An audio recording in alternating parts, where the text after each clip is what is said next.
अकेले मन लगता। चमेलिया के माई आई रहती तब बोलती जा बतियती जा आ साग खोट के लेके जैती जा तो वो मेहरारू कह देली कि चलो हो तू हमारे आज काम बाटे वही बता देवे के चाही कि ना आईब। हाँ तो ज्यादा नाइल हो जाता हम माने वाला में से ना होनी। जब आइल बनी साग खोटे तो बिना खोटले तो जाए वाला नहीं खी। ये भाई कबे के हम चल तनी समझे में नहीं खावत कि कब हमके रोड मिली कि करा ले। हम पूछी सिवान में आदमियों तो नहीं खान लौकत का करब। खेतड़ियों में जा तनी तो सरवा खाली पीछे कास आना तो खाली सरसों भेटाता। देहिया जवान तो बनवले भगवान बड़ी त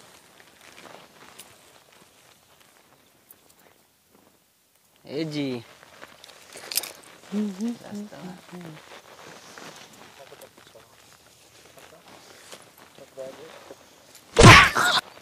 ये दादा ये भूत आइल बा का ही में।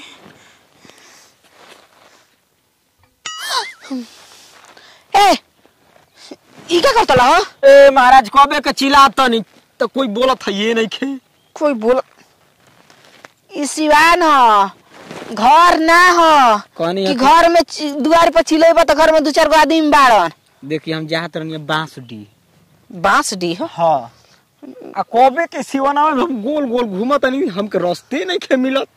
आ कोई बताहू वाला नहीं खे सर सिवान में। बताइब एको शरत पर। ए महाराज ले ले बानी मोर मिठाई खा पी ले बाकी रास्ता बताई हमके। जन तोरा बैठ बैठी खेतवे में। अच्छा चलो हो अरिया पर बैठ लो तब ताके बताओ तनी बढ़िया से आओ। कौन है कि बड़ा का सिवान हो का? सिवानों में छोटा सिवान होला। अरे हमारा गांव में बड़ा छोट छोट सिवान हटे महाराज। जे जाए 2-3 किलोमीटर ते पर जाइए थू नदी नहर मल पड़ली सो। अच्छा काना गांव से आवत तड़? आवत नहीं पिपारा ले। पिपारा जहू के बा पिपारा से होतो बड़ा? पिपारा नहीं खे जाए के महाराज बांस डी जाए के बा हमारा। अच्छा बांस डी जाए के बा पिपारा से आवत तड़? हां माई बाबू के कगो हबो लइका? महाराज ऐसा सवाल पूछा तनी से जाना तक सरवा हमार बाप 3-4 गो बाल ओ मते पूछतनी। ई पूछी कि कगो भाई हवो? माई बाबू के लइका कहतनी कि कगो हड़ त कहत तड़ कि देखी फिर उल्टा पूछे लगनी ना। उल्टा पूछतनी हमको बुरबा का समझतनी। हम माई बाबू के अपना एगो ही लइकी हनी हमनी के 3 गो हनिया त इयो न पूछतनी कि कगो हड़ बस डिका हो। अरे हमार बहिन हियो। हो कपड़ा लता मैं ले तू झकास लगत रह।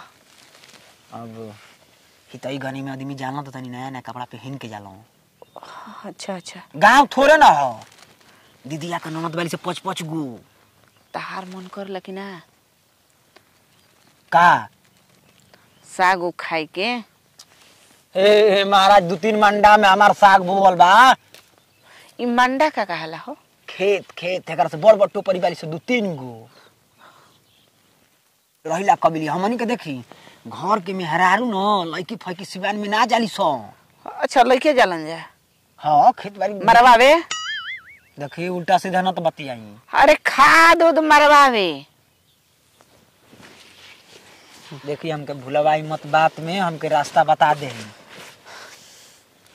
रास्ता में के नाश्ता ले ले बड़ा कहत बटले बानी कि ले ले बानी करा में मोर मिठाई आधा किलो ले। हमरा भूख लागल खियावा ना माने बाकी जाए द तू जाता बहिनी औरा जीजा खाटी बांस बढ़िया से कर लगियन। ऐसे तो कहत नहीं से जाना था कि आपो को जीजा कबो के कइले बाऊ। अरे कोइले नहीं खान त कहतानी न सबकर जीजा गइला पर खातिर बातिर करना के हमरे जीजा करी हां। अरे महाराज कौन है अच्छा बताई है तना सुगर सागर बानी सर सिवान में आई बानी अकेले कोनो नोच चूथ दी त का करब? नोचे खातिर हम ही आइल बानी का बथुआ के साग। तू का जन ले रहा हो? अब जवान बटले बनी इन्हें दिमाग हमार चल जाता बाकी ओकर पर जोर मत देही। हमरो मरद नहीं खन बाहरा गुल बनन जनलो। हाँ आ रात अकेले ही कटत नहीं खी। तो हम कोनो नाता में पहुना ना लागब कि चल के रजाई गरमाई बन जा का करो भुजा 5 गो तिकवा तरी जाए। काहे चक्कर का चल का चक्कर ना चलेला बाकी तनी हंसी मजाक हो जाला। ठंडा पाला के दिन देखते बनी। आ तो हम बटले ना बानी ओ जे गोला के का जरूरत बा। ऐसे भी आज भर रुक जा पलंगे पर सूत जा। नहीं आज भर रुक जा मड़ई में ढुक जा ई गाना ह। एकर मतलब तू गानो गावेला। गाना हम गाइला मैल काम हम करीला ए से लगाई जेड तक। कनी के रास्ता उस्ता बताइम ना अपन हम चली। तू दूर चलल बड़ा बुझाइल। अच्छा आ तू हेने आइल बड़ा हमार केने जाए के चाहिए और आइल रहो त न। हाँ हौ छबर देखत रहो। अच्छा बसवड़िया लोग तो 2-3 गो। हाँ हाँ 2-3 गो बसवड़िया। हाँ ओइसे ही छवर 2 गो ओहर परे। ए महाराज गोनी हो तो जब बाहर वाला खूब बढ़िया रही पानी। अरे उहे तो ह बहावा। ओकर मच साफ हो गइल बा घास भूस से। तब तो खोल कर जाए के पड़ी। पनिया में हिलल जरूरी बा। अब कपड़ा तो खोला ही के ना पड़ी। बाबा में पोल रखल बा। अच्छा पोल रखल बा। हाँ कनी है कि तन तो चले कहेलिए कैल रहो। उन्हें बड़ा डर लागत बड़ा बड़ा सरसों वाली सो सुना तनी के बना बड़ा बनसुआरा घूमत सो। ऐसे न कहतन कि हमारे कहाँ रुक जा। ये महाराज बताई अनजान आदमी के संग हम रुकब तो का होई। मरवाई काले के घरवा तो चलो सरसोईया में। माने रास्ता बताई सरसों में वही तरह बा। अच्छा सरसोईये में रास्ता लागल बा ना चली।